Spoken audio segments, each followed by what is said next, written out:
রাস্তা লাগে ফাঁক আর না ফাঁক খালি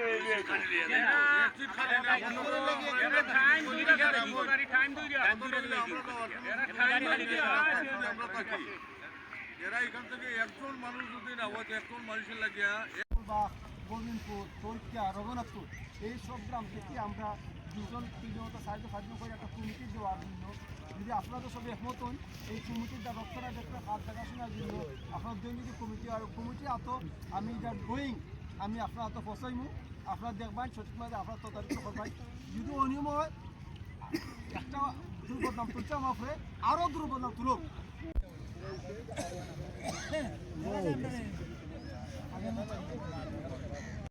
বেশি দেখা যেত ইউনো মহোদয় এবং ইঞ্জিনিয়ার মহোদয়কে আমরা দৃষ্টি আকর্ষণ করছি। আর আমরা শিমুলবাগ ইউনিয়নের চেয়ারম্যান শাহিনুর রহমান শাহিনের বিরুদ্ধে যে একটা আনিত অভিযোগ বা ফেসবুকের মাধ্যমে একটা স্ট্যাটাস দেওয়া হয়েছে, এটা সর্বোচ্চ মিথ্যা বানোয়াট। চেয়ারম্যান একজন আমরার ভাই, আমাদের নির্বাচিত চেয়ারম্যান, উনি কোনো চাঁদাবাজ নয়, উনি চাঁদাবাজ চায় নাই। উনি রাস্তার কাজের জন্য, এলাকার স্বার্থের জন্য উনি রাস্তার কাজ দেখাশোনা করতেছেন।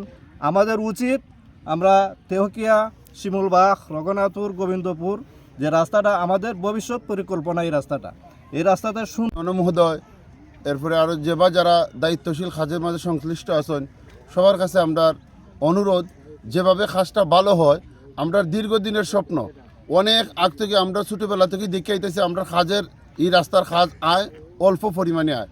এখন যেহেতু আমরা বিভিন্ন খাটিয়াও আমরা একটা রাস্তা পাইছি, ভালোভাবে কাজ হইতো, আমরা সুষ্ঠুভাবে যেভাবে কাজ হয় আমরা সবাই চাই না সুন্দরভাবে কাজ হইতো। গণিগঞ্জ টু শিমুলবাগ বাজার হইতে যে রাস্তাটা চলমান কাজ চলিতেছে এবং শিমুলবাগ ইউনিয়নের চেয়ারম্যান মোহাম্মদ শাহিনুর রহমান শাহিন, ওনার বিরুদ্ধে যে অভিযোগটা তোলা হয়েছে সম্পূর্ণ মিথ্যা। উনি কিন্তু ভালো মানুষ, চাঁদাবাজ নয়। আর এই যে মালগুলো আনা হয়েছে বিট বালুর মতন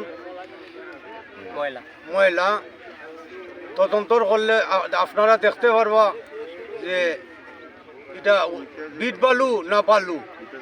এই যে পাথর দিয়ে কাজ করার কথা, এই পাথর না।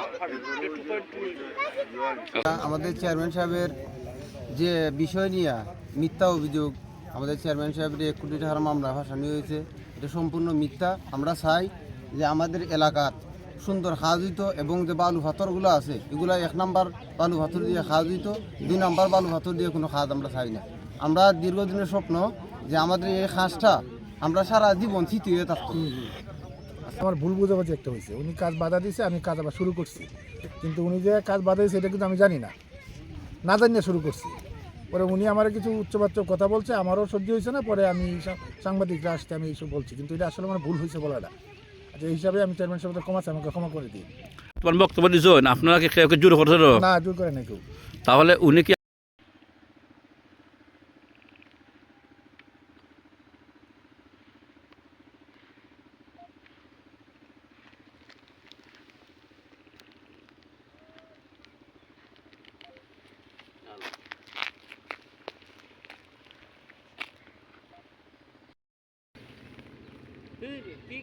পিট বালু দিয়ে কাজ হচ্ছে, ব্লক তৈরি হচ্ছে, ডিরেক্ট মাটি, কাটি মাটি যাকে বলে। এই যে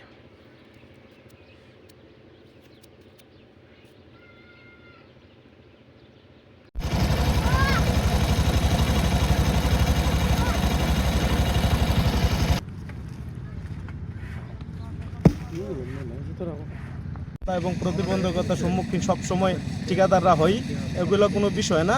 আমরা উপজেলা প্রকৌশলী, এক্সিকিউটিভ ইঞ্জিনিয়ার এবং ঢাকার টিমের পরামর্শ অনুযায়ী যেভাবে কাজ করা লাগে, ড্রয়িং ডিজাইনে যেভাবে কাজ আছে এভাবেই কাজ করতেছি। এবং প্রয়োজনে আপনারা এলাকার লোকজনের স্টেটমেন্টও নিতে পারেন যে আমরা কেমন এবং কোন ধরনের কাজ করতেছি, ভালো কাজ করতেছি কিনা। এবং সব সময় অফিসের লোকজন উপস্থিত থেকেই আমাদের কাজকাম করাচ্ছে। আমার বক্তব্য এতটুকুই যে আপনারা আমাদের কাজটাকে সামনের দিকে এগিয়ে নেওয়ার জন্য সহযোগিতা করবেন।